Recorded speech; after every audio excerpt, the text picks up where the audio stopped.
हाय, hello, नमस्कार सगळ्यांना. कशा आहात सगळेजण? तर सगळेजण मजेतच असाल.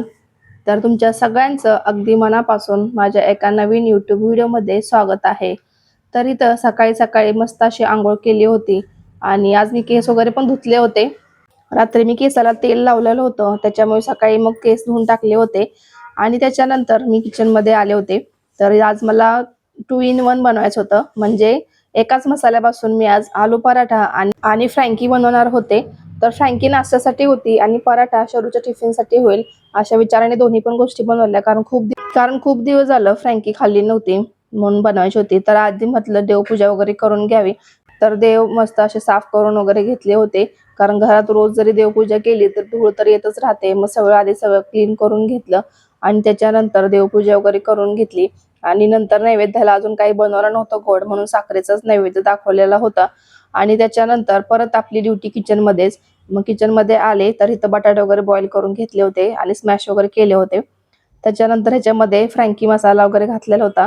घरगुती पद्धतीनेच मी फ्रँकी मसाला बनवलेला होता आणि पटकन तयार होतो. वेगळा मसाला आणायची गरज लागत नाही. आपल्या घरातल्या मसाल्यामध्येच तयार होतो. मग तो बनवून घेतला होता आणि तो मी पराठ्यामध्ये पण टाकला होता थोडासा आणि बाकी आपले घरचे मसाले आणि त्याचे साईडला गोळे केले होते पराठ्यासाठी आणि थोडेसे तिघींसाठी फ्रँकी होती तर 3 गोळे साईडला केले होते आणि पटकन आधी पराठे करून घेतले. ते काय नंतर जेवताना गरम करता येतात म्हणून ते आधी करून घेतले आणि पराठे वगैरे करून झाल्यावरती नंतर मग फ्रँकी बनवायची होती. कारण तिथं तोपर्यंत शर्वरी आणि चिकूची पण अंघोळ व्हायची होती.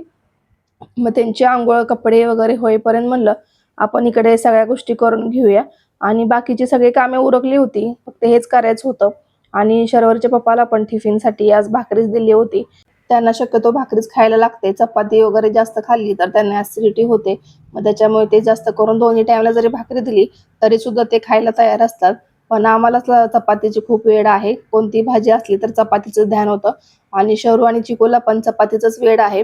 म्हणून मग हे चपातीचं म्हणलं पटकन भाजी आणि चपाती करण्यापेक्षा थोडा नाश्ता पण वेगळा होईल. आणि मुलांना कसं खूप वेगवेगळ्या गोष्टी दिल्या की ते अगदी मनापासून खातात आणि फ्रँकी वगैरे त्याला केचप वगैरे असतं.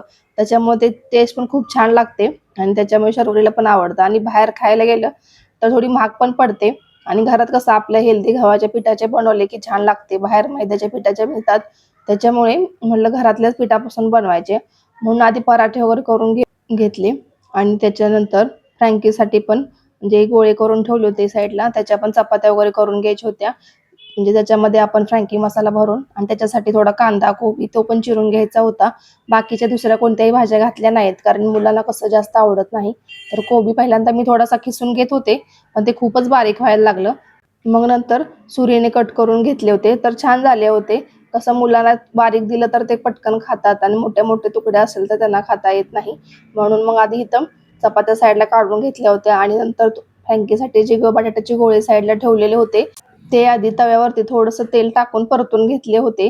म्हणजे थोडासा मसाला तो भाजून घेतलेला होता आणि त्याच्यामुळे थोडंसं त्याला टेस्ट पण छान येतो थोडेसे भाजल्यावरती आणि एका साईडचे सगळे गोळे करून घेतले होते आणि अशी काढून घेतली आणि त्याच्यानंतर शर्वरी ह्या सगळ्यांची अंघोळ वगैरे झाली होती आणि मग नंतर इथे एका साईडला खाली बसून चपाती एका प्लेटमध्ये काढून घेतली आणि जास्त कुठले सॉसेस नाही लावले. फक्त फक्त टोमॅटो केचपच लावलेला होता आणि जास्त काही बाकीचे सॉस लावायची गरजच नाही. ह्यानेच खूप छान टेस्ट येतो आणि नंतर जो मसाला बनवलेला होता फ्रँकीसाठी तर तो पण लावून घेतला.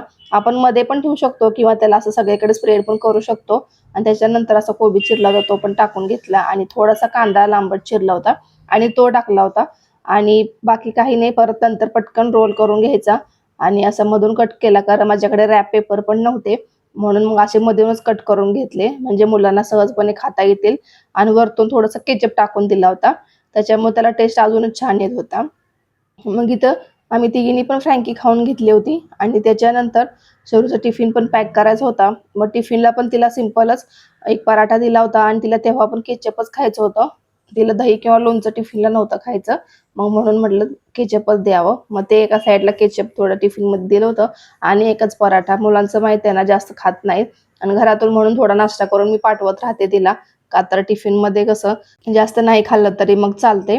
मग इथं मी टिफिन वगैरे पॅक केला होता. माझी बाकीची कामे झाली होती. फक्त आता जे पराठे वगैरे केले होते त्याची थोडीशी भांडी होती.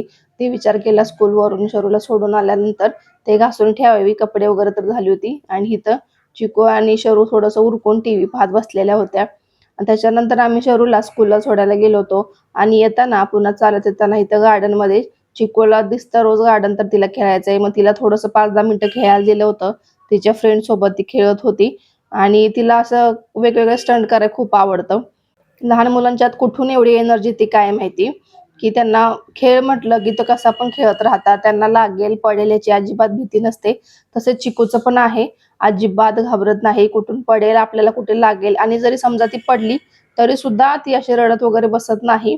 पटकन उठून खेळायला चालू करते. घरात सुद्धा तिचं असंच चालू असते. सगळ्या गोष्टी इकडच्या-तिकडच्या करणे आणि त्याच्यानंतर अशा कुठून-कुठून उड्या मारत राहते बेडवरून, डब्यावरून. तर तिचं असं सगळं चालू असतं. परत घरी आल्यावरती भूक लागलेली होती. मग चिकूचं पण झोपायचं टाईम झालं होतं. तर म्हटलं परत आणखीन आणायला पण जायचं होतं शर्वरीला स्कूलला. तर म्हटलं परत झोपली की नंतर उठवून न्यायला लागते आणि मग ती काही सुद्धा खात-पीत नाही अचानक झोपेतून उठल्यावरती. म्हणून म्हटलं आधी तिला जेवायला चारावं आणि त्याच्यानंतर मग झोपायला द्यावं. तर इथं मी पराठेच गरम करून घेतलेले होते खाण्यासाठी. मला गरमच पराठे खायला आवडतात. थंड झाल्यावरती टेस्ट त्याचा वेगळा लागतो आणि म्हणून इथं खायला घेतलं होतं दह्यासोबत. तर इथं चिकूला पराठा नव्हते खायचे, दहीच खायचं होतं. तिचा प्रत्येक वेळेचा तो सेमच प्रॉब्लेम आहे. पराठा खाणारच नाही दही दिसल्यावरती. पण आता मग म्हटलं दही पण शरीरासाठी चांगलंच असते. म्हटलं थोडंसं खाई नका. म्हणून तिला थोडंसं दिलं आणि पराठा तर तिनं थोडासाच खाल्ला होता आणि नंतर तिला झोपायला लावलं आणि त्याच्यानंतर इथं कपड्यांच्या घड्या वगैरे पण घालायच्या होत्या. तर त्याच मी घालत बसलेली होती. थोडा टीव्ही लावला होता समोर. टीव्ही पाहत-पाहत कपड्यांच्या घड्या घालायच्या चाललेल्या होत्या आणि मग त्याच्यानंतर शर्वरीला पण स्कूलला आणायला गेली होती आणि स्कूलवरून आल्यानंतर इथं जेवायला फक्त खिचडी बनवली होती आणि पप्पांनी येताना पाणीपुरी आणली होती. तर तेच आम्ही खात बसलो होतो. तर चला तर भेटूया पुढच्या व्हिडिओमध्ये. धन्यवाद.